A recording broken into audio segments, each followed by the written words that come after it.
Thank you. Thank you, Brad, and it really is a pleasure to be here and to address you guys. I'm a little jealous of all of you for being able to go through the Lyceum program. It sounds so amazing, and I think you're really lucky to be part of this. You know, eat it up, make the most of it. It's a once-in-a-lifetime kind of opportunity. Now, I also know that all of you are here because he made you come. And I get that, because I'm not sure all of you would be here if not for that.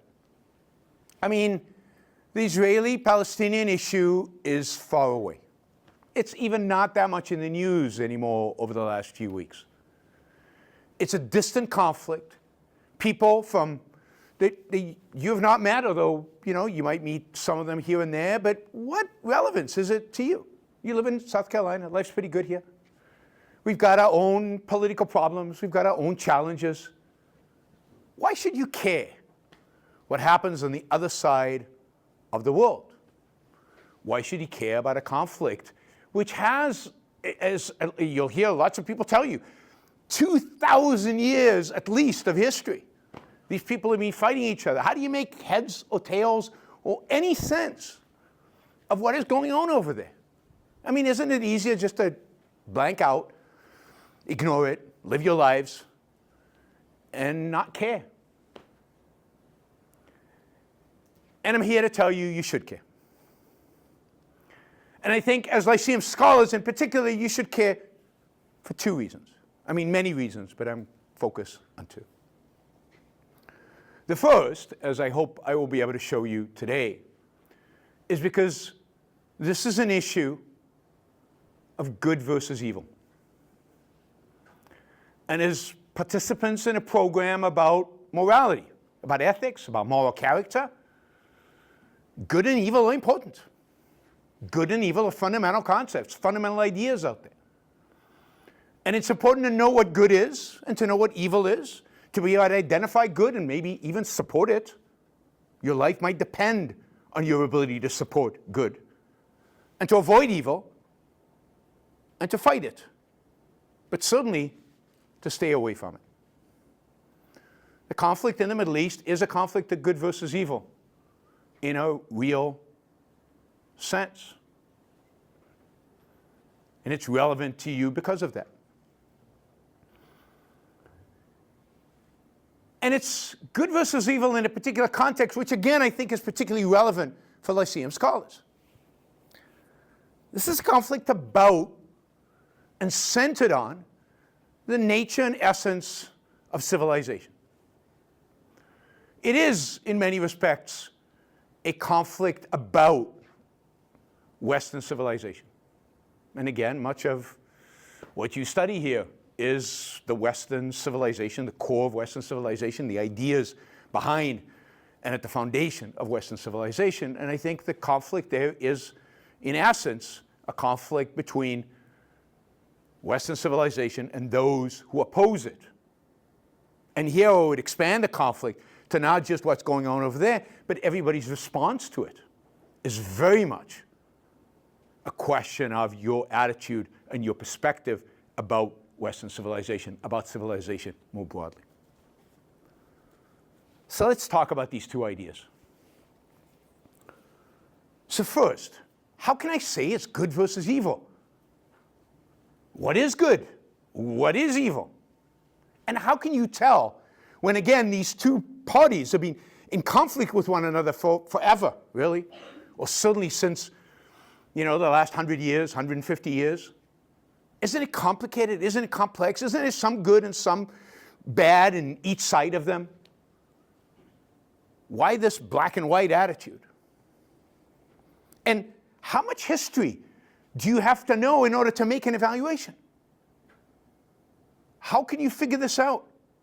How can you tell who the good guys are and who the bad guys are? I mean, this is a generalizable question for much in your life. How can you tell who the good guys are? How can you tell who the bad guys are in political science, in the political world out there?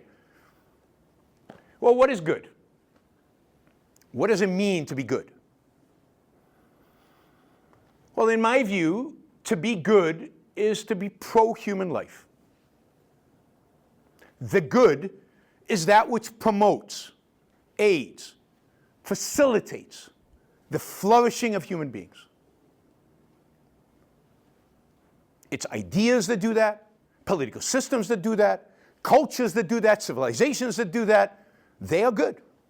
Where human beings can flourish, when human beings can be successful. Those are generally good. And, there's some that are better and some that are really, really good, right? One could argue, America, certainly in the post-Civil War period, was about the best we've ever had in terms of the facilitating human flourishing. What is evil? Evil that is anti-life, anti-human flourishing, anti the ability of individuals to live their lives as they see fit based on their values. It's the suppression of that, the oppression of that, the destruction of that. That is evil. Evil is anti-human life. Well, how does this apply to the current conflict, and how can we make sense of it? Well, I think the first thing to do is just look at the kind of cultures that Israel has created and that the Palestinians have created in order to see which one of them is pro-life and is one of them anti-life. Is there really good and evil here? And we can start with Israel. Israel, for those of you who have not been and do not know, Israel is basically a country that in many respects is similar to the world in which we live here in the United States. People are treated as individuals. People are treated with equality before the law. And surprisingly, to many people, I think, who have never been there, that is true no matter what their religion is, no matter what their ethnic origin is. They're treated equally before the law. They are Muslim Arabs who serve in the Israeli parliament, who have served in the Israeli government, who serve, if they choose to, in the Israeli military. Property rights are respected. Now, property rights are respected. People are treated equally before the law. Mostly, right? There's always going to be exceptions. There's always going to be horror stories, just like they are here. Just like they are in any Western country. There are going to be injustices. But for the most part, as a principle, as the ruling principle in Israel, people are left alone to live their lives. They're protected by the government. The government does its job in protecting your rights. And as such, Israel is a flourishing country. I go back every year or every couple of years, and it astounds me how much building there is, and how much productivity there is, and how much added value, how much flourishing there is. How much people have the opportunity to really enjoy and thrive in their lives. Israel has fought many wars, but if you go across the wars, they are almost always, the actions that they take can be easily linked to self-defense. You're attacked, you defend yourself. Again, I'm sure somebody can find something that Israel has done militarily that is no good, that is wrong. But as a rule, the actions are taken in self-defense, as appropriate for a government that is protecting its citizens. But, people are treated there as human beings, and they flourish. If you're different in some way in Israeli society,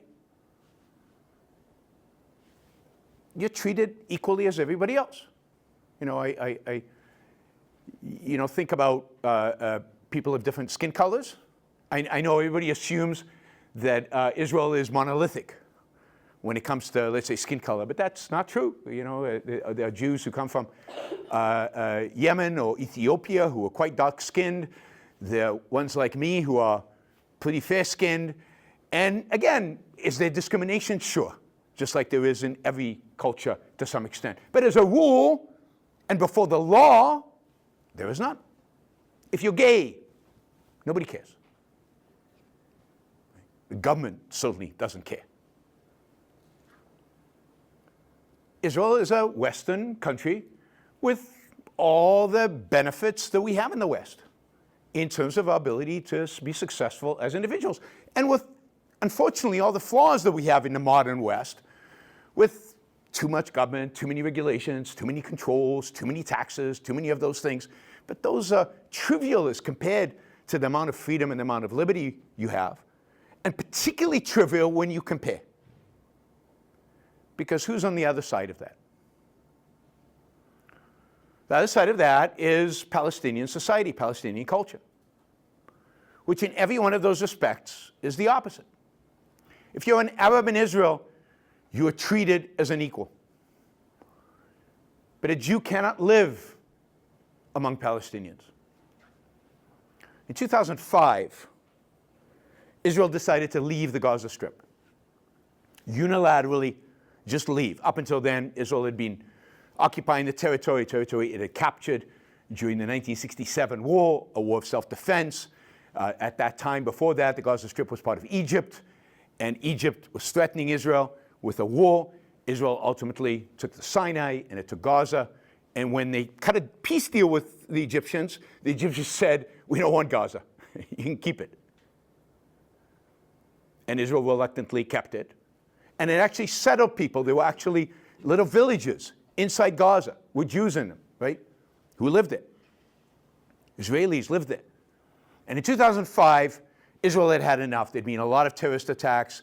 The early 2000s were a period called the Second Intifada, where there had been lots of terrorist attacks against Israelis, and particularly in Gaza, and particularly from Gazans coming into Israel. And Israel said, we're just going to leave, and we're going to leave you alone. And they did. They evacuated the place. But when the military left, they forcefully took out all the Israeli settlers who had settled in Gaza. They said, look, we can't protect you because we're leaving.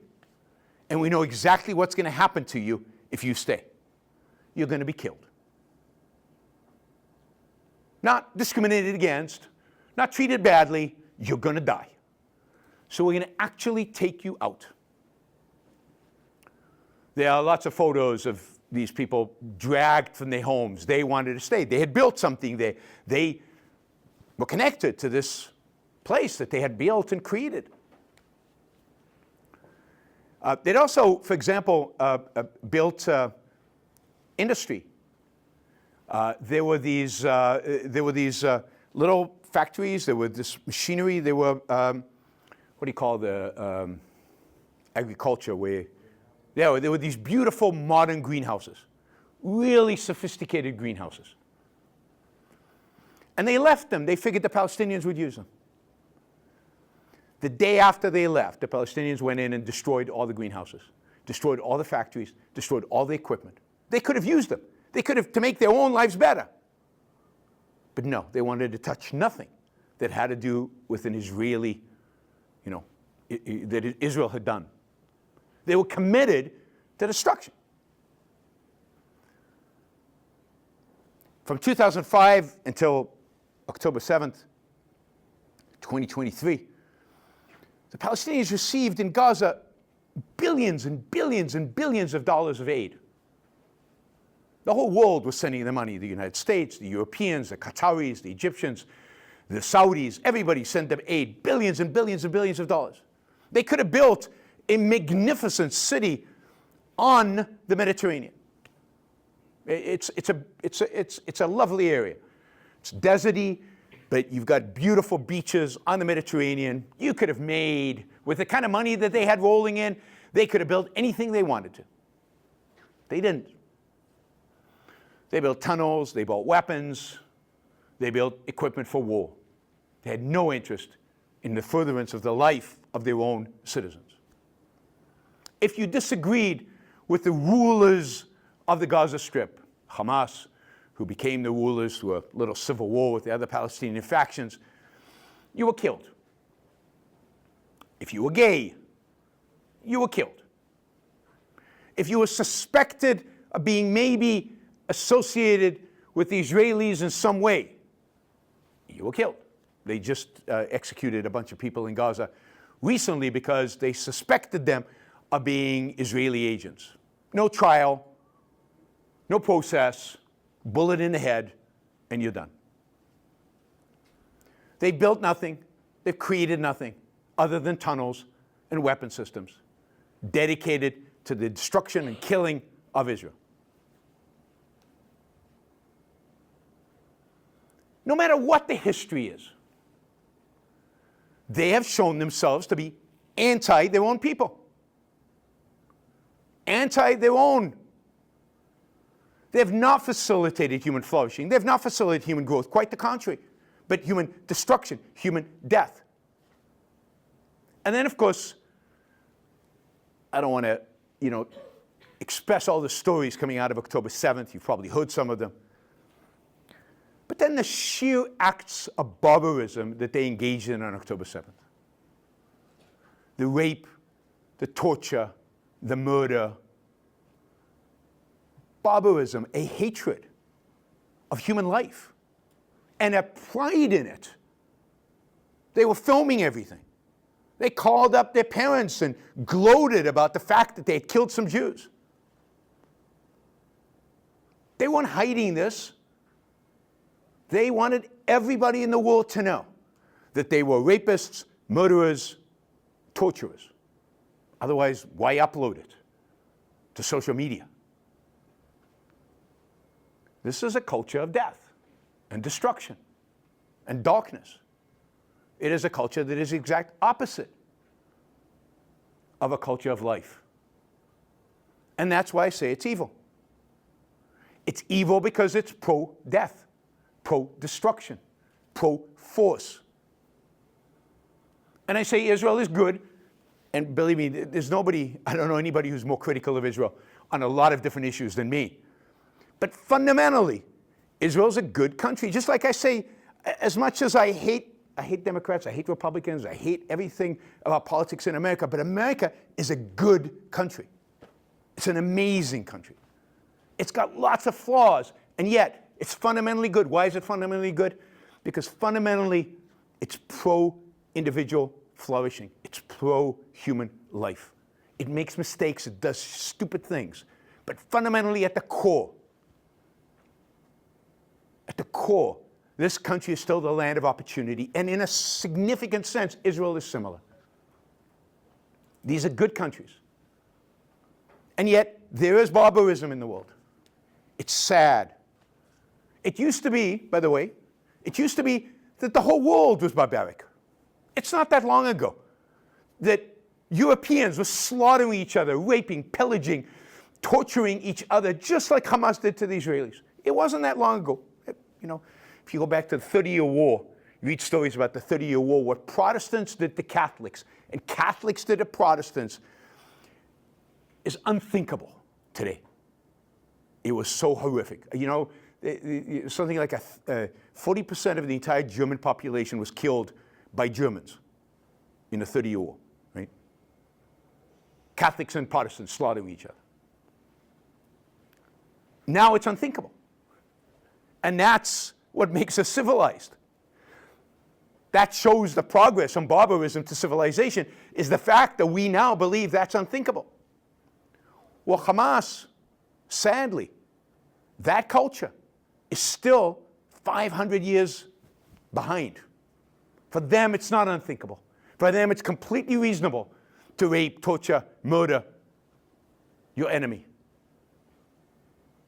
and to not bring civilization to your own people, to not embrace individual liberty, individual freedom, prosperity, human flourishing. They reject that. Israel is fundamentally, again, with all its flaws, an individualistic culture. Hamas is completely collectivistic. It's about membership of the group. The individual doesn't matter. No individual benefited from all those tunnels and all those weapons and all that murder and all that rape. It doesn't actually benefit the individual. So there is clearly good and evil, and October 7th made it very, very real. So There are good guys and bad guys in this world. And you can figure that out by watching how they behave, what values they pursue, what they think is important in life, and what they don't. You can judge. I know it's not popular in the world in which we live to judge. But judging is part of life. You have to decide who your friend's going to be, who you want to associate with, and who you want to keep your distance from.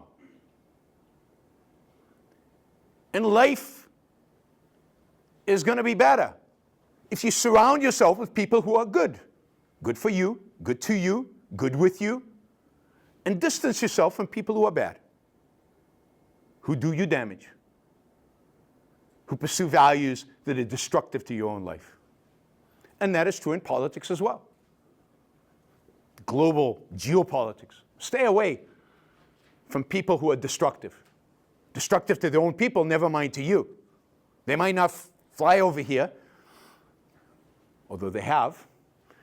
You know, we can do our direct link from ideologically, certainly, culturally, certainly, from Hamas to Al-Qaeda and to 9/11.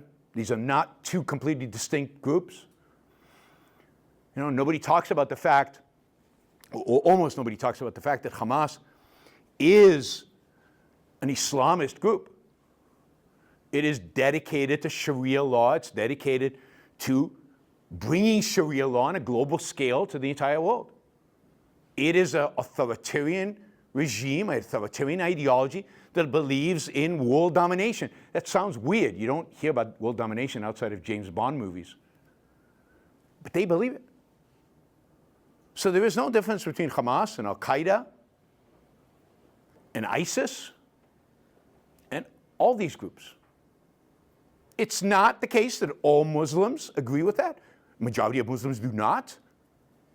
But the ones who do are dangerous. Dangerous to you, to your life, to our values, to our system to our way of life, to our system of government, to everything about us that is good. They are hostile to it.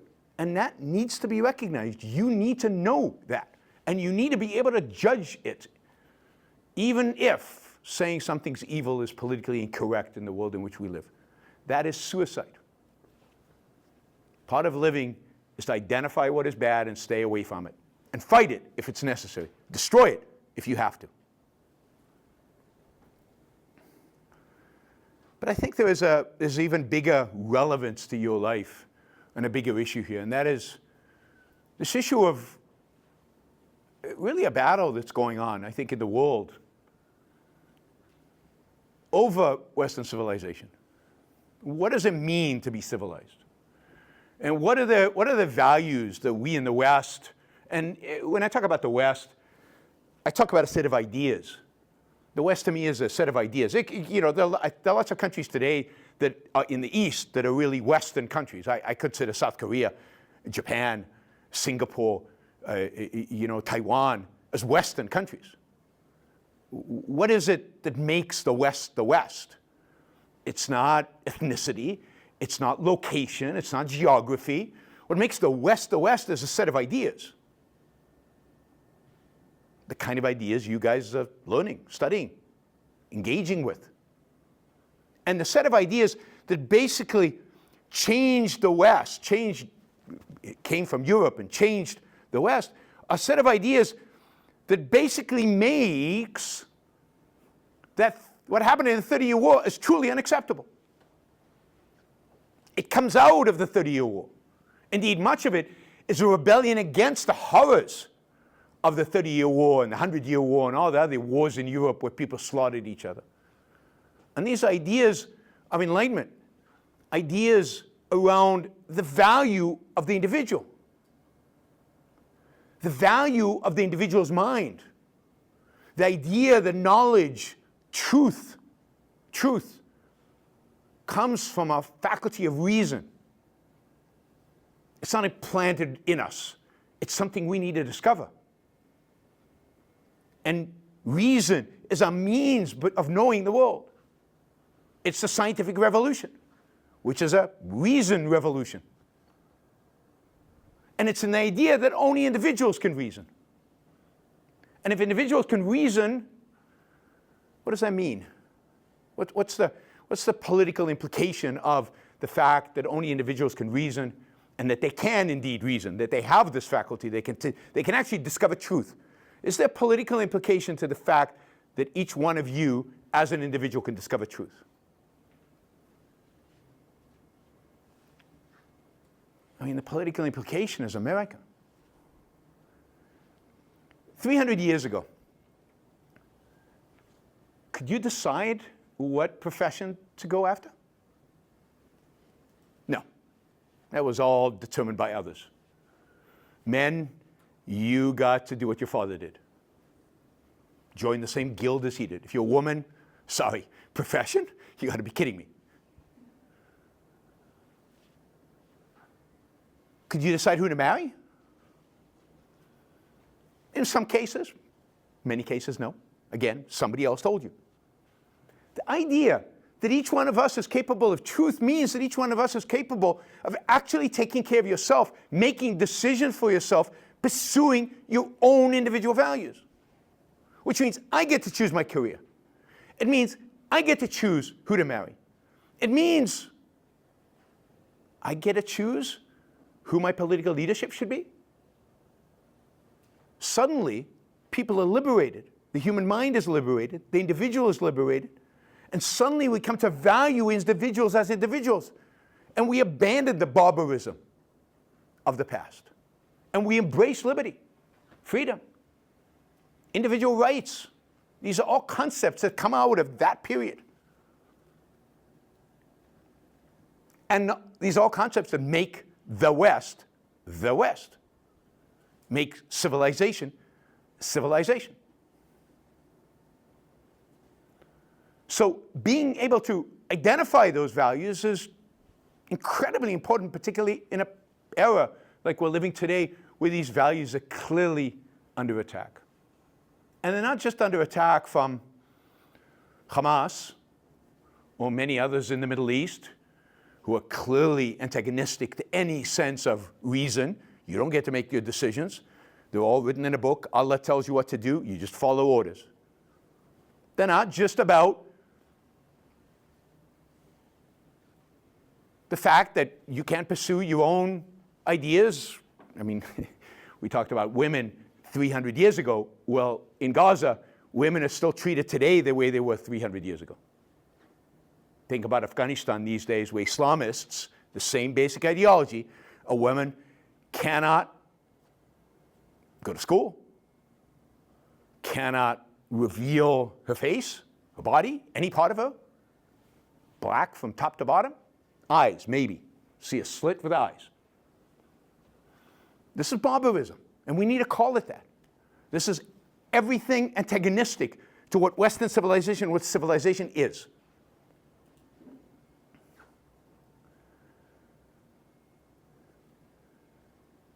But it's also right here in our universities. Maybe not at Clemson, I don't know. But think about all those student demonstrators who are out there supporting Hamas, Queers for Palestine. What do they do to queers in Palestine? They throw you off a tall building. And I'm not exaggerating. It's happened. And it happens all the time. Barbarism.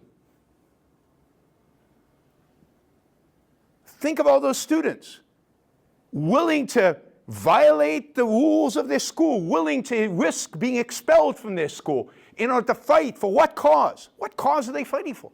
For the cause of barbarism, for the cause of murder and rape and torture. They're fighting for evil. And by implication, they're fighting against Western civ. They're fighting against civilization. They're fighting against the values that make this country what it is, that make the world in which we want to live what it is. But there's one thing worse than the student demonstrators. What's worse than the student demonstrators? The professors who teach them.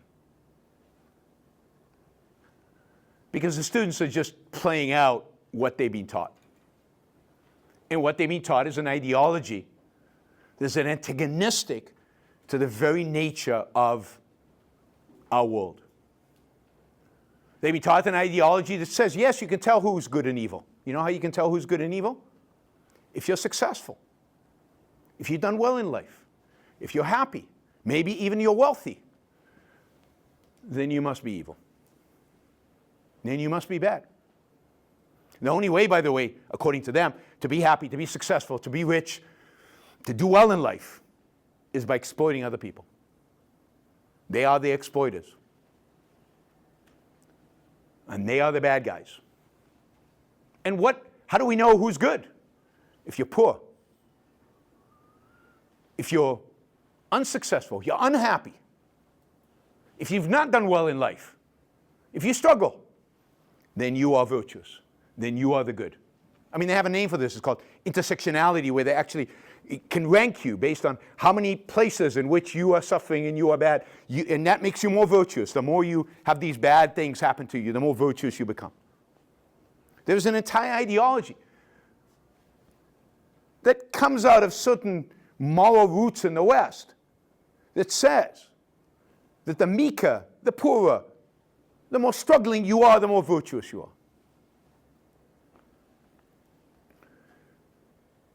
And therefore, we need to penalize the successful and benefit the weak. We need to do this throughout all of society. We need equity. We need, ultimately, equality of outcome. How does this apply to the Israeli-Palestinian conflict? It's pretty simple. Israel is rich, relatively speaking, successful, people there pretty happy. Well, they must be the bad guys. They must be the guy. How did they do that? They must have exploited other people. Who have they exploited? Well, it's obvious. The Palestinians, because they're poor, they're miserable, they're angry, they're unhappy. There you go. They must be the virtuous. We live in a culture where a lot of what we're taught is be suspicious of success, be suspicious of the good, of people who flourish, and embrace those who struggle. Because they're struggling, don't look too deeply into why they're struggling. Don't ask that question. And therefore the Palestinians immediately become the good guys. Israel immediately becomes the bad guys. And all these students who go into the demonstrations are just playing out what their professors have just taught them. They're playing out a moral system, an ethical system that dominates many of our universities, particularly the Ivy Leagues. But it's a philosophy and ideology that is exactly counter to the ideas that made this country, the West, successful and prosperous. We are not a culture of equality of outcome. We're actually a culture of justice. I like to use their terms. Of social justice.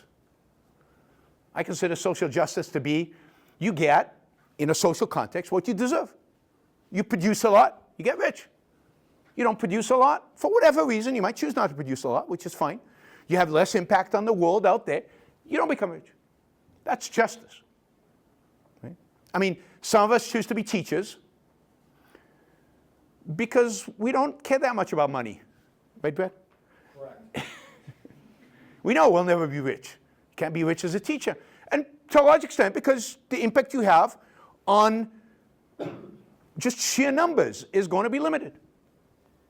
Apple has a massive impact on gazillions of people. They make a lot of money. It's economic justice. So what is being played out on our campuses is a real struggle over what we're about. Are we about equality of outcome?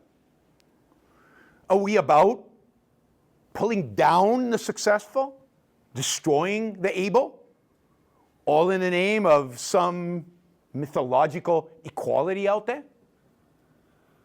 Or are we about individual flourishing?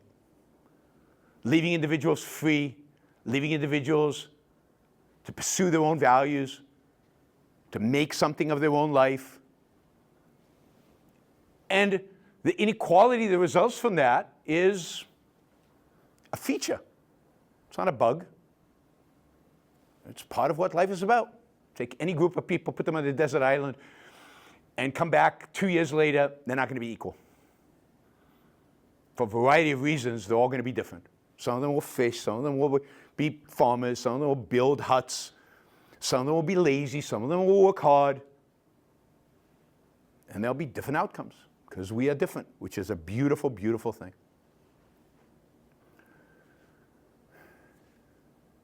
So, the struggle in Israel or in the Middle East today is a struggle about these ideas, these values. Now, it's true, Hamas has no interest in egalitarian ideology at Harvard.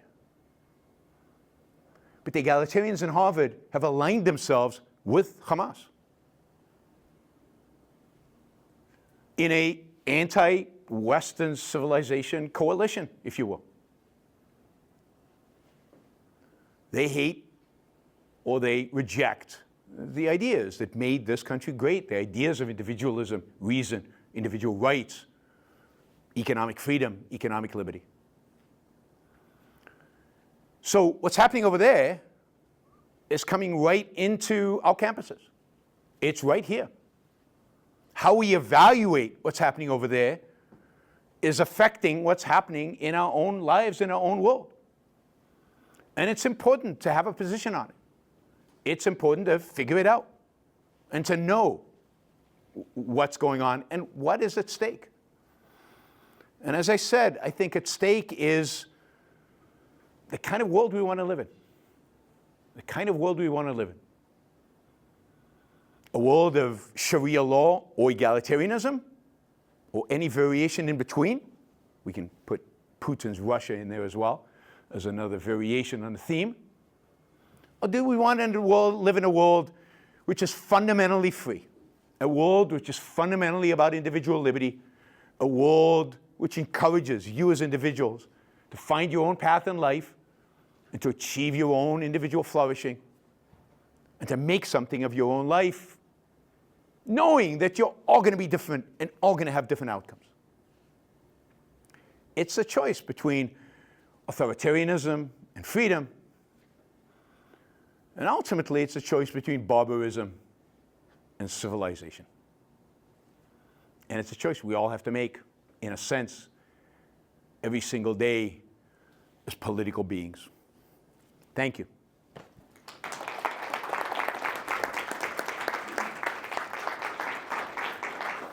Thank you, Yaron.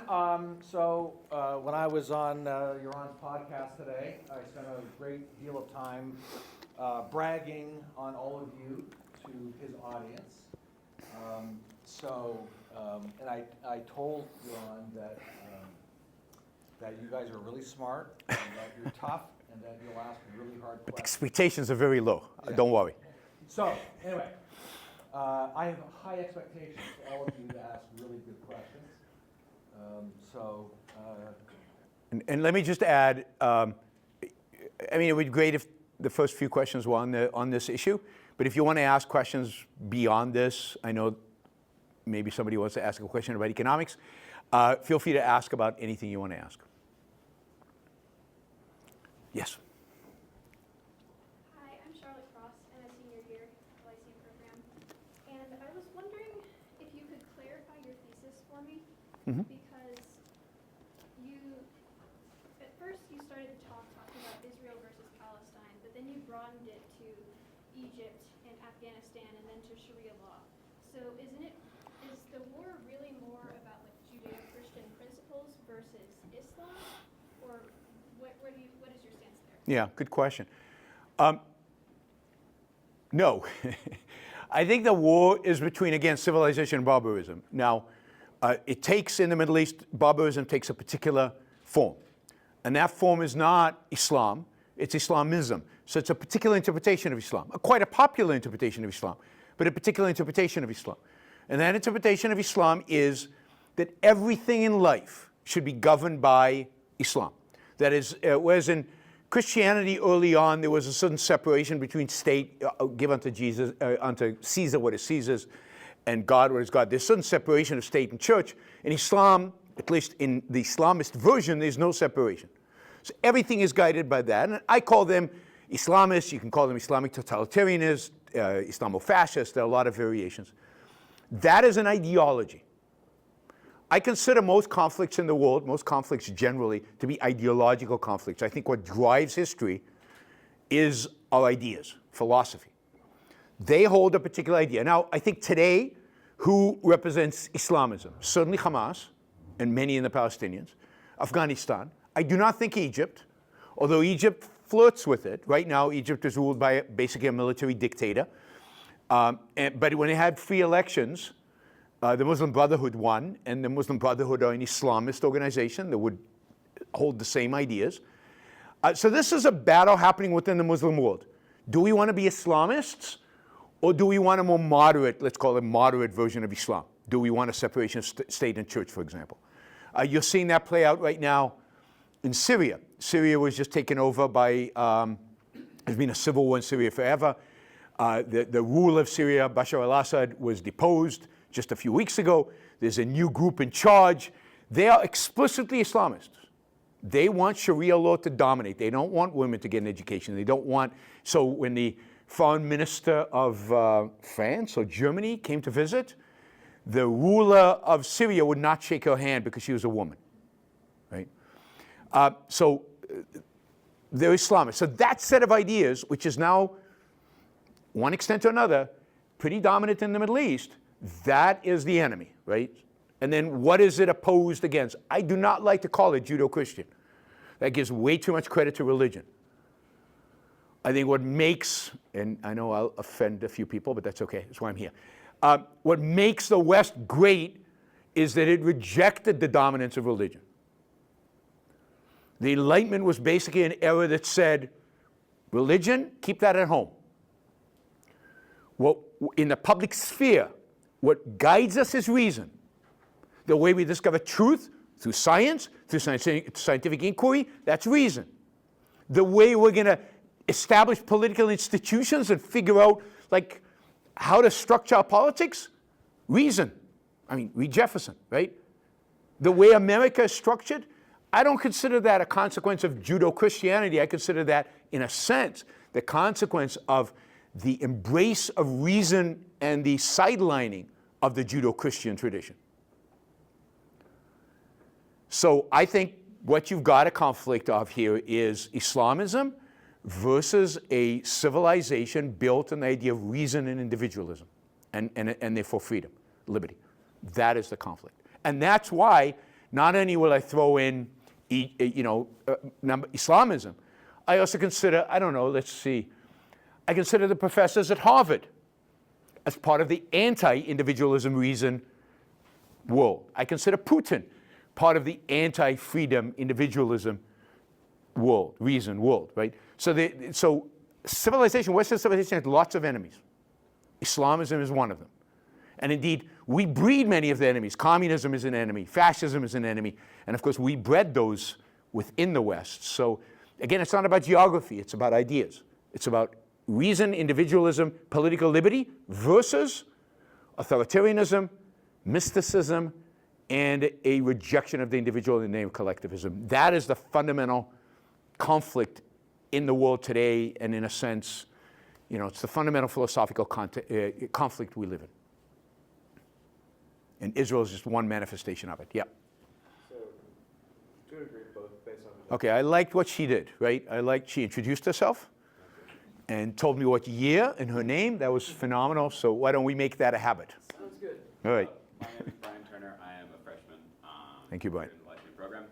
And to a degree, despite the fact that I would say, as you're saying, that a lot of part of American culture and Western civilization in general has started to shift away from that sense of religion-based foundations, I would say it's hard to argue that, at least in Western civilization, Christianity has not had a significant impact on the way our governments and politics are observed, or at least the lenses through which they have that sort of perception. And so, to a degree, a large part of biblical tenets, my understanding, is that the concept of the meek and the weak and the last shall be first. That sense of the first shall be last, the last shall be first is fairly pervasive throughout most of the readings of like Matthew, Mark, Luke, and John. Do you think to that end, and perhaps to other ones off of your previous point, that outgrow its usefulness or its applicability within Western civilization or perhaps just American culture in general?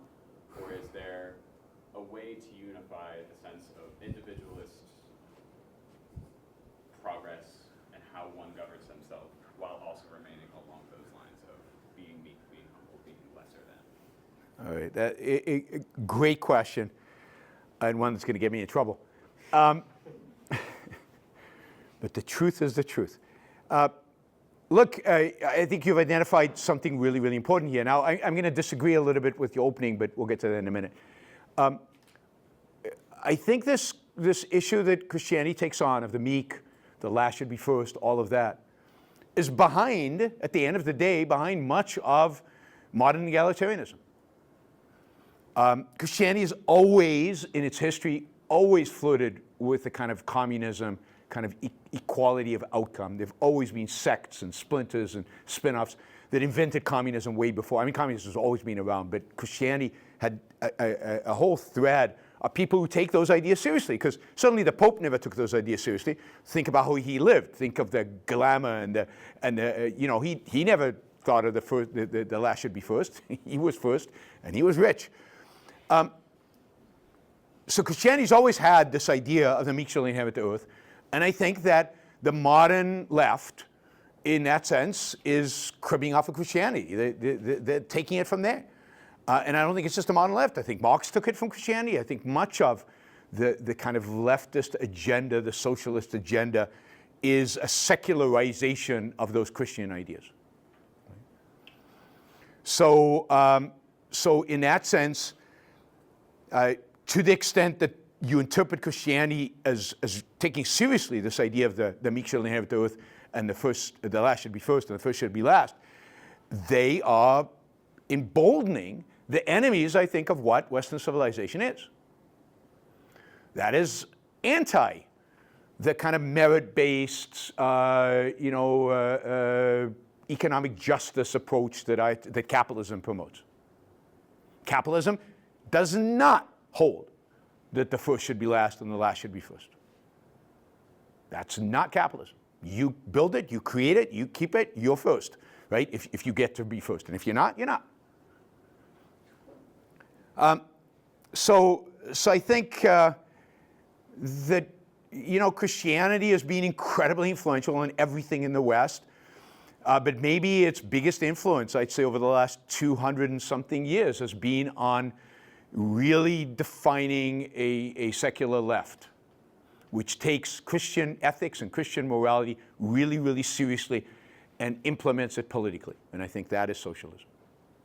And if you read the Sermon on the Mount, I think there's a lot of socialism there. Now, granted, we were talking about this, in religious books, you can find whatever you want to find. If you're a capitalist and you approach religious books, you will find capitalism there. If you have a particular approach to anything and you look at a religious book, and this is true of any religious book, you'll find what you want to find in it. It's part of the nature of religion, and it's part of the intent of the authors of these books. They want to build big coalitions. They don't want to alienate people. So, and then you said that Western civilization is to a large extent based on Christian ideas, on the Judeo-Christian, that it's inspired by it. Now, it's true, Christianity's in the background. Christianity's everywhere, right? It is the culture. It is the dominant culture in every place where these ideas come from. But at the end of the day, in every sense that civilization took a step forward, it took a step forward by rejecting something from religion. It says, no, the way to learn about the natural world is through observation, experimentation, science, the process of scientific discovery, not studying ancient books. You don't discover truth about the natural world by studying ancient books, which was the way in which we discovered for 1,000 years. No, it's about looking into the world. It's about using your reason in the world. It's not about faith, it's about reason. We all have this capacity to discover truth, because truth is the relationship between our consciousness, our reason, and the real world, factual reality. Right? It's not about what's written in a book. It's not about somebody who claims the truth was revealed to them. It's not about revelation. It's about discovery. It's about a process. So there is a sense in which every single one of these advances is a rejection of at least a piece of religion. Now, it's true they never rejected religion completely, certainly not the founders and not many of the people who, Newton and so on. They all kept religion. But in the areas in which they advanced are the areas in which they put religion to the side. So, is Christianity, what was your question in the end? Outlived its purpose for? Also, is it in direct conflict with the furthering of Western civilization? Yes. I mean, religion has outlived its purpose. Religion was and is a way to explain the world. And you don't have to agree with me, and you're not going to, but that's fine. You're here to be exposed to new ideas and to different ideas. I don't expect anybody to be convinced by my 5-minute explanation. Religion was a way to explain the world.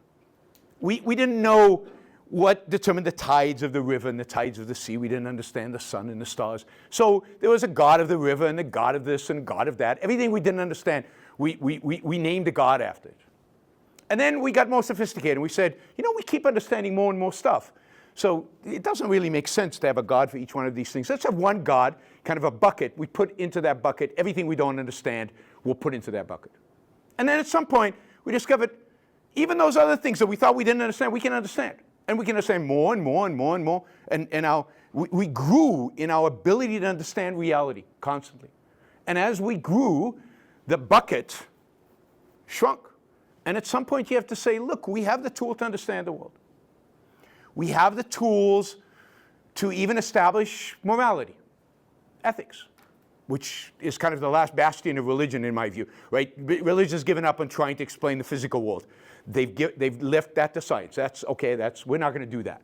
So now we hold the monopoly over morality. Well, do you? Can we explain morality from a secular perspective without God? Can we justify goodness without God? I would say yes, you can. So what do we need it for exactly, again? So I think it's outlived its purpose, yes. It had a purpose. We're too smart to need it anymore. Sorry. Yeah. Dr. Brook, thank you. My name is Thaddeus Martin. I'm a junior here in the Lyceum program. Just to back away from the religion topic a little bit. Good. Although I love the topic. I think it's great. I think maybe a more favorable, if less accurate view of a lot of the protests regarding the Israel-Palestine conflict is that Israel is fighting less of a war and more, a lot of people have called it a genocide, that they are Yep. just wholesale human slaughter of people Yep. who have different ideals. And then on another note, you talked about how there's a lot of these Eastern countries which have Western ideals, and those change very rapidly. I mean, you said you've counted Japan, South Korea, Singapore among these countries, and those changes occur within 10 years or less than that. So I guess it's sort of a two-part. First of all, do you think that's what Israel is doing? And secondly, is it possible for Hamas, or maybe not necessarily the organization To change. itself, but the Palestinians that are living there, Yep. to have a similar change of culture, change of ideals like the Japanese and the Koreans? Yeah, great question. So first, I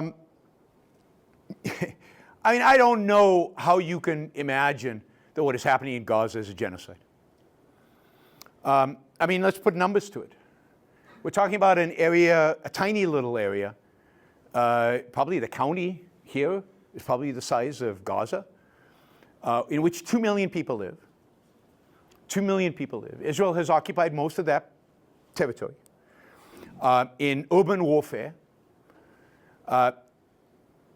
it is killed by Palestinian estimates, and they include people who die of natural causes. They include a bunch of different things, but they've estimated 48,000 people have died. By all estimates, at least 20 of those are combatants, Hamas militants with weapons in their hands who died. So 28,000 civilians have died. I mean, it's a big number, right? But for 2 million people in a small area, urban combat, that is the smallest ratio of civilians to military personnel killed probably in human history, but it's certainly since we've held records, right? If Israel had fought the war in Gaza like the Americans fought in Mosul in Iraq, which was also a densely populated, there would be 5 times more civilians that would have died. Right? And that's America, who places a huge value on civilian lives and tries not to kill them. So what's happening in Israel is not genocide. It's Israeli suicide. Because the consequence of fighting a war like this where you don't kill anybody, or you kill very, very few people, is you can't win. And Israel's lost this war. It hasn't won this war. It's destroyed their homes, but they're all still there. They all still hate Israel as much. They do October 7th like this again, if they want it, if they had the ability to do it. And Israel knows that. So nothing is being gained, but genocide? I mean, genocide is where you wholeheartedly slaughter everybody. Israel lets people know before they bomb a building so they can evacuate it. They have multiple levels of approval for every single bomb that is dropped. They are so careful not to kill civilians. And the consequences are that very few civilians have died. This is a war, again, with the lowest ratio of civilian deaths ever in all of human history. And yet, it's the one where we accuse them of genocide. So my view is, nobody actually honestly believes in the genocide story. It's a cover for the hatred of Israel and for the fact that they want it destroyed. By the way, I didn't mention anti-Semitism in the talk, but I probably should have. Why do they hate Jews so much? By the way, because Jews are very similar to Israelis. What is characteristic of American Jews in particular? They're successful, relatively wealthy, they've done well. Well, they must be bad. They're the exploiters. So they're consistent. Give them that. I'll give them that. Now, the second part of the question was, one word. In the East, a lot of those countries have. Yes, yes. How do you actually? Okay, see, it's the two questions are related in a real way. How did the East become so successful? How did Southeast Asia become so successful? And the key there to understanding that is Japan, because Japan is the real miracle, right? Japan in 1945 was decimated. There was nothing there. The United States had flattened the country completely. I mean, we all know about Hiroshima and Nagasaki. But before Hiroshima and Nagasaki, the United States firebombed every single city in Japan except Hiroshima and Nagasaki. They left those for the atomic bombs. But Tokyo was firebombed. Well over 100,000 civilians died. Well over 1 million people were homeless because of the United States bombing of Tokyo. And that is true of almost every city in Japan. And then you take this country that's completely devastated and look what it's become. I mean, if you've ever been to Japan, you know it's like a Western country. It's incredibly successful, wealthy, skyscrapers, vibrant economy, vibrant commerce. And by the way, they don't hate us. If you go there as an American, they're very cool with Americans. They like Americans. And Japan is a major friend of the United States. Now, how did that happen? How did they become so successful? And I would argue that it's because we devastated them. Japan had a really bad ideology, a really bad set of ideas, similar to Hamas, similar to the Nazis, similar to Putin, I don't know, all the bad guys you can add up, right? An idea that they were superior to everybody else, an idea that it was okay for them to die for some greater cause, and that's why they had a lot of suicide bombers, right? The Islamists didn't invent suicide bombings. The Japanese were doing kamikaze pilots before that. They believed in their superiority and that they would achieve all these great things. And then they got crushed. And what happened? They went, we screwed up. Our ideology maybe is not that great. Maybe we messed up. Maybe we were wrong. Then, the United States did one more thing in addition to crushing them. They wrote them a constitution. So, MacArthur, who was the general in charge of Japan after the war, sat down with an assistant over the weekend and wrote a constitution. It is the only constitution in the world that has the phrase inalienable right to life, liberty, and the pursuit of happiness, which we have in our Declaration of Independence, but not in the Constitution. They have it in their Constitution because MacArthur put it in there. Basically, MacArthur put a whole American framework into the Japanese Constitution, then took it to the Japanese emperor and said, "You're going to sign this." He didn't ask. They got an American-like constitution that encouraged capitalism, individualism, progress, and Western ideas. But they were only open to that because they were crushed. Think about the difference of what we did in Iraq. When we went into Iraq, we won. We didn't crush them, but we won. And then we brought all the tribal leaders together in Iraq and said, write a constitution. We'll embrace whatever you guys decide.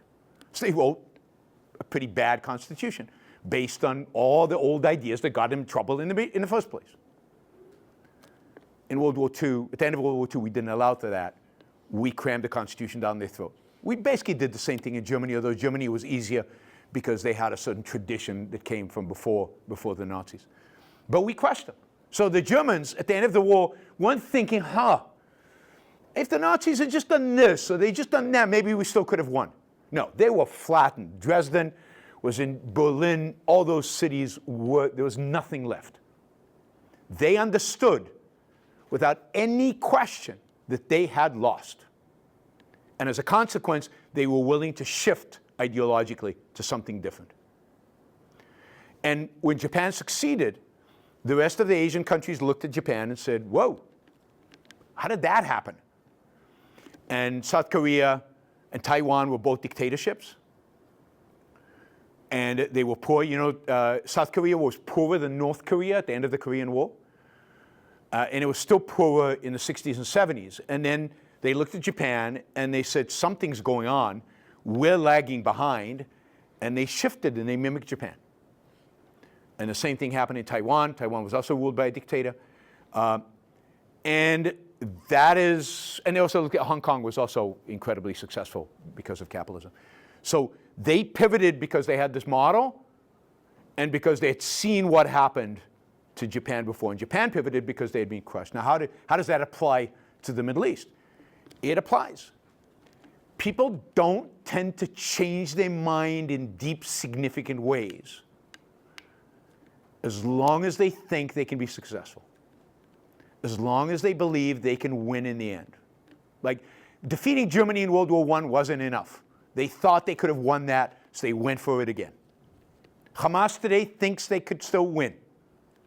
And by the way, the student protesters in the United States help them believe that, because they believe that the pressure from the US will ultimately destroy Israel, the pressure by these students.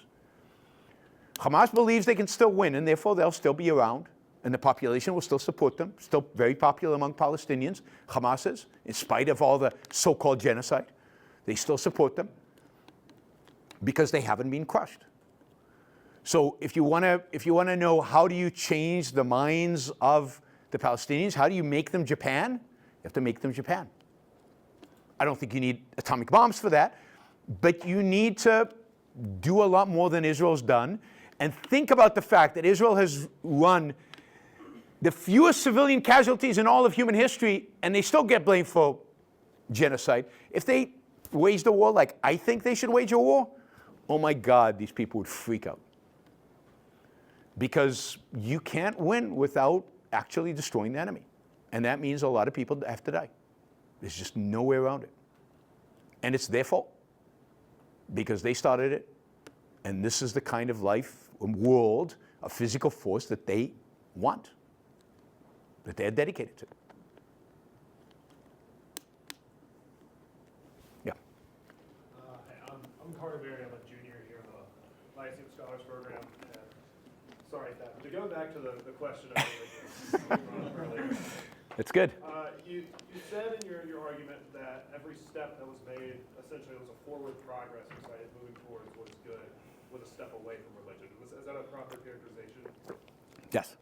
So, I mean, if you're arguing that in the end the good of society is moving away from God and that it's elevating our reason, but But if you remove God from that equation, I mean, there's a reason that it is the Christian society that produces enlightenment, because it's a Christian God which endows them with reason.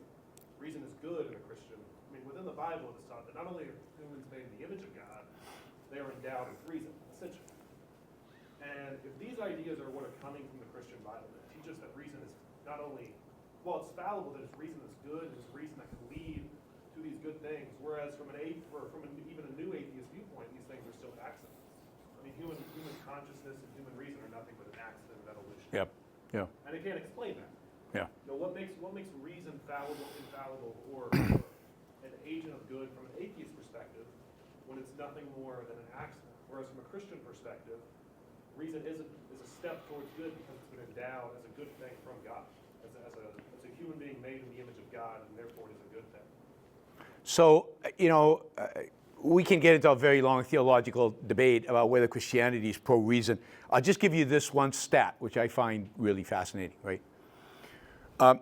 From the rise, from really the rise of Christianity as the dominant cultural force in the West, say 450 AD, 500 AD, I don't know when you want to put it, you put it anyway, until about 1,000 years later. In the West, in the Christian world, no astronomical observations were made. Nobody looked at the stars and tried to figure out what was going on there. For all of human history up until that point, everybody was making astronomical observations. The Mesopotamians were, the Babylonians were, the Greeks and the Romans were. They actually put math to it. They tried to explain it all. And then it stopped. And it started up again when they rediscovered those Greeks and when Christianity was fading a little bit in terms of its power. And then you get Copernicus and Kepler and Galileo and then a huge role for 1,000 years. There's no advancements in medicine. There's no advancements in science. There's no advancements in math. There's no advancement in any of those areas where you think reason. Because reason is rejected for those 1,000 years in the history where Christianity dominated everything. And indeed, you say Christianity is the origin of reason. But indeed, during that period, or at least a portion of that period, it was in the Muslim world, where in India, where real innovations were being made in mathematics, in astronomy, in medicine. If you wanted to know anything about medicine in the 1100s, you didn't go to Europe. You went to Persia, or you went to India, or you went to Baghdad, or you went to Spain, where the Muslims were in control. So the Muslims had a golden era. They had a scientific era. They had not quite an enlightenment, but they had a kind of a renaissance. And what drove why did Islam generate scientists? Because they did the same thing that Christians did a few hundred years later. They started reading the Greeks.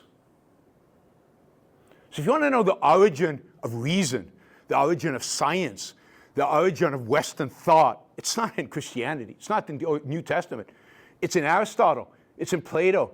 It's in the Greeks debating and discussing and trying to figure out how the world works and writing about it and observing and writing whole treatises about explaining, I mean, often wrong, right?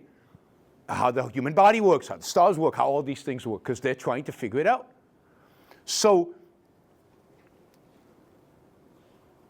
I think that Christianity adopts reason really when it rediscovers Aristotle, Thomas Aquinas. I don't think it's inherent in Christianity at all. I think it's inherent in Greek ideas. And then it's reinterpreted to be included in Christianity because Christianity wants all the good stuff to be part of it.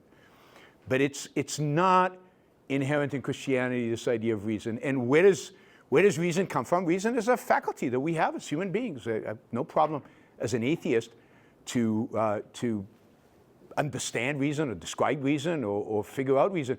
Whether you consider evolution an accident or non-accident, who cares? It's what we have.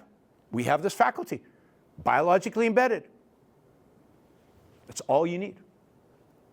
So, the history doesn't suggest Christianity's favorable view of reason. If you read St. Augustine, I don't think you come away from it with a positive view of science and reason in discovery and investigation. I think quite the opposite. Yes. Dr. Brook, thank you so much for being here with us today. I'm Ava, I'm a freshman, and I was just wondering, if Hamas and Palestine are fundamentally evil in their belief system, both in teaching, speech, and in practice, what do you think has led liberal and leftist ideologies to take such a pro-Palestinian stance on the conflict in the Middle East, even despite all of the visible, accessible documentation of October 7th that has allowed and permitted anti-Semitism in a society, especially one that promotes such tolerance as preached by? And again, I very much think it's this ideology of egalitarianism that they hold. It's this ideology that says that if you're successful and good and done well, then you must be an exploiter, you must be out. Think of this anti-colonialism perspective that they hold, right? I mean, there's nothing colonial about Israel, but the idea of anti-colonialism is, again, this idea of, you know, if you have values that are Western and you bring them to a place like the East, that's bad. That's wrong. So they're egalitarian, they're anti-Western, they're anti-reason individualism, and they are pro this idea that all cultures are equal, even the barbaric ones. All cultures are the same. You know, at some places, if I say the barbaric cultures, you know, I would get canceled. I've been canceled because for saying that. But the reality is, some cultures are pro-life and some cultures are not. Cultures that are pro-life are good. Cultures that are, they can't even make those judgments anymore because everything is the same. Egalitarianism demands that they treat everybody the same. And then they rationalize everything. So if you go to a Gay for Palestine guy and you say, you know, they throw you off a building in Palestine, he goes, I know. But they have that point of view because they're oppressed.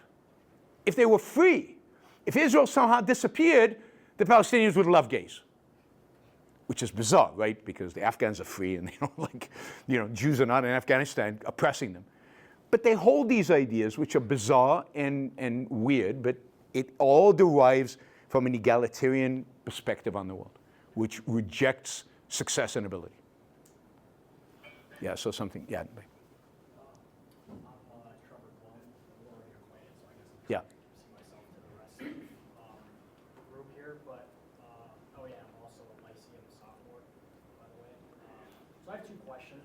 The second one's wildly disconnected from the topic today, but I guess my first question is more relatable, so I'll start with that. So as far as action items go, in terms of resolving this conflict, what would you say are like the most pertinent action items? Because you see in common discourse the idea of delivering aid to whether it be Palestine or Israel in the form of what ultimately boils down to government taxation. Would you not argue that that form of aid or distribution of aid funneling through taxation would just be another infringement on the rights of the individual? So in a sense, would you not argue that you're fighting this, I guess, this repression of individual rights taking place in Palestine with another form of individual or subjugation of rights in the form of taxation, which I think you would define as theft? Yeah. So, in a world, in an ideal world where you know, taxation didn't exist, and or the government was funded in some voluntary manner, and we were only taxing a very, very tiny bit that only funded the things that were secure, then yeah, I would be against the United States using tax money to help Israel or to help any ally, unless it was a direct threat or direct fight of the American people, right? But we don't live in a world like that. We live in a world in which the government is taxing all of us a gazillion dollars for all kinds of things that they do. And in the hierarchy of all the things that the United States government does is supporting Israel, and you can add Ukraine to that, is supporting Israel and Ukraine relatively good or relatively bad as compared to, I don't know, funding the FDA. I'll take supporting Ukraine and supporting Israel over funding the FDA any day. And funding the gazillion other regulatory agencies that oppress us and restrict our freedoms and restrict our rights, right? At least there we're fighting evil, and we're fighting people who actually want to hurt us. And here we're just inhibiting Americans from doing what they do. So in an ideal state, yeah, I mean, I don't think Israel needs American help. All it needs is for the United States to sell it weapons. Israel's a rich enough country that it can buy its own weapons. It doesn't need, and shouldn't get welfare from the United States generally. But if all the issues, again, all the things we are taxed for, which the government takes our money for and spends, I consider these to be, first of all, amounts that are relatively small in the big picture, and less oppressive of our liberties than much of what the rest of the government does. Okay, and I guess I'll just continue with my second question. Yeah. Which has kind of very loose relation to what you said. You mentioned the term intersectionality. Yes. You kind of put a negative spin on it. I've always thought that intersectionality is actually pro-individual when taken to its logical conclusion, because essentially what you're arguing is that every individual has their own set of unique experiences that affect their life in some sort of way. But I think the true issue with intersectionality is that progressives tend to not take it to its logical conclusion and stop halfway once you get to groups that are based on race or religion or sexual orientation, but they're not willing to take it to its logical conclusion, that being the individual. Would you not agree? I mean, I agree with that, but you have to think about what the purpose of intersectionality is. Like, let's take it to a logical conclusion. Let's say you're some mixture racially, some mixture, I don't know, in every other realm, and there are all kinds of things that are, but the whole way in which they're looking at that is, are you oppressed or are you not oppressed? And you're oppressed by definition, for example, if you're not white. You're oppressed by definition if you're not male. So their starting point and the way they look at every set of relationships and all the intersections of who you are as an individual is through a lens of oppression or non-oppression. Oppression or the oppressed or the oppressor. So if you're white, if you have a little bit of white in you, you're the oppressor immediately. If you're successful financially, you're oppressor. So even if you boil that down to individual, let's say you get an intersectionality score and every individual gets an intersectionality score. What is the purpose of that? The purpose of that is to rank you as an oppressor or an oppressed. And that is a horrible way to look at reality. So you're right in the sense that if you take them to a logical conclusion, it's about the individual, but it's still about whether this individual is being oppressed or not oppressed. And that's just the wrong way to think about who we are. Yes, we're all different and we all have different relationships, but that's irrelevant to the question of oppression or non-oppression, particularly in a free society. So think about what they're trying to achieve with intersectionality, not just the mechanism by which they approach it. One last question. Yeah. Well, first of all, thank you for being here. My name is Walter Green. I'm a junior scholar. I was going to ask at first how it was that you believed that the Ivy League schools squared their progressivism with, backing an institution or an organization like Hamas. You touched on that already. What I am also curious to hear you talk about is, anyone who's been in the class with me has heard me talk about my disdain for the Ivy League academics. I'm curious where it is, what your take is on how that came to be in the first place, but more importantly, how you get rid of it. I mean, you hear people say all the time, we've got to root it out. But it seems that in every admissions office in America now, the ideology is there. How do you get rid of it? Yeah, and it's not like there's a clear version of what should replace it, right? A lot of people want to get rid of it, but what they want to replace it with is either unclear or arguably, bad as well, right? But so let's start with how we got here. And I think it's a long process. I don't think this started yesterday. And I think generally this probably started over 100 years ago. I think if you were a wealthy American 100 years ago in the late 19th century, early 20th century, and you wanted your kids to get the best education possible, where did you send them? Well, you sent the kids to Berlin or to Paris, where they studied continental philosophy, continental ideas that were very antagonistic to the ideas of America, to the ideas of the founding. They studied, the string of German philosophers and French philosophers that despised much of what America stood for. And they came back with those ideas. And some of them were intellectuals. So some of them went to graduate school and got PhDs and went to the best schools because they were smart and they were rich. So part of it is we exported our education to those countries. And then what happened is the best universities in America wanted to become world class. They wanted to be the best in the world. So what did they do? How do you become, if you're Harvard or Yale or Princeton, how do you become one of the best universities in the world? Well, you find the best scholars in the world. Where are the best scholars in the world? They're in Germany and France, and they're continental scholars. Those were considered the best. And you bring them to America. And what do they come and teach here? The antithesis of the principles on which this country was built. They bring what was called in those days the progressive movement. The progressive movement is a European German movement of immigrants who came to the United States with those ideas. You want a group of immigrants that have really done damage to America? It's 19th century Germans. Because they brought those ideas with them. And they went to universities. And they became professors. And then some of them were hired as professors. And they kind of solidified these progressive ideas. Now, they weren't progressive. They were neo-Marxist, neo-Kantian. There were all kinds of things that they brought in. But those ideas have then morphed. And then after World War II, we got a whole bunch of, postmoderns. And very few of these ideas were invented in America. Most of them have been imported from Europe. We have a few that we produced ourselves, but many of them came from Europe. And those ideas in the 40s and 50s and 60s got really embedded. And then you had the student rebellion in the 60s.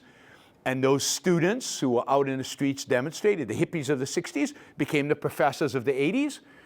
And they've just institutionalized themselves, particularly at the best universities. It's an ideological struggle. So it's not like the progressive left today invented something completely new out of nowhere that they just made up. They are direct descendants of a long line of philosophers starting really with Plato, but certainly going back to the German Romantics and to Rousseau. I'd say those are the real villains of history. And they are just playing out that sequence of ideas. And the ideas went bankrupt, and that's why the postmodernists were post, right? They wanted to, they shattered it all into complete subjectivism, but that was the inevitable consequence of the Kant, Hegel, Schopenhauer, Marx, Nietzsche. It was where you were heading. There was no way really around that unless you pushed back ideologically. And the reality is there was no pushback. There was no real pushback against continental philosophy. So ideas drive history. What we're seeing today in Ivy Leagues is a manifestation of 150, 200 years of ideas. That's all. How do you combat it? With better ideas. How do you get rid of them? By offering better ideas. It's your job, right? By ultimately getting PhDs and getting positions, and instead of replacing them, instead of changing them, replace them. I think Dr. Thompson here declared today, I think officially, publicly, unequivocally, that Clemson is the new Harvard. Harvard is no longer an Ivy League institution. The real Ivy League institution is Clemson. That's what you do. You basically let them rot in the rot that they have, let them decline, and build and create institutions that are better. But to do that, you have to have the right ideas. You have to have good ideas. And one of the things that is so essential today is America is a phenomenal country, and it survived 250 years, and with all the progressives and the rot of Harvard and everything, we do pretty well. Life's pretty good in America, in spite of all the negativity. It's amazing here. So maybe we should look at the founding of this country for some clues about good ideas. Maybe there's something there about good ideas. And maybe if we took those good ideas and made them at the forefront of everything that we do in these new institutions that replace Harvard and Yale, that is the future. That's how we get rid of them. We replace them with better ideas. Absolutely. Let me just say, in partial response to what you just said, I can tell you all that in the last month, I've taken at least 5 phone calls from professors and administrators at other universities who want to copy what we're doing here in the Lyceum program. I had one director of a similar kind of institute at University of Tennessee tell me recently that he, quote, wanted to rip off the Lyceum program for the University of Tennessee. One last comment? Yeah. So if anything I said was interesting, or you found interesting and you'd like to dig a little deeper, I know you already do this to some extent as part of the Lyceum program, but read Ayn Rand. Read Ayn Rand. And yeah, check out my podcast. Yeah. Let me just end by saying that I'm really proud of all of you. And I'm particularly proud of the people who asked really hard questions. That's what I wanted more than anything, is for all of you to put him on the spot and drill him hard. And you did. You asked really smart, thoughtful, articulate questions. I've seen the Q&As of a lot of his lectures at universities, and your questions were way better than the questions that he gets at all universities that I've seen. So kudos to all of you, well done, and then if you'd all join me in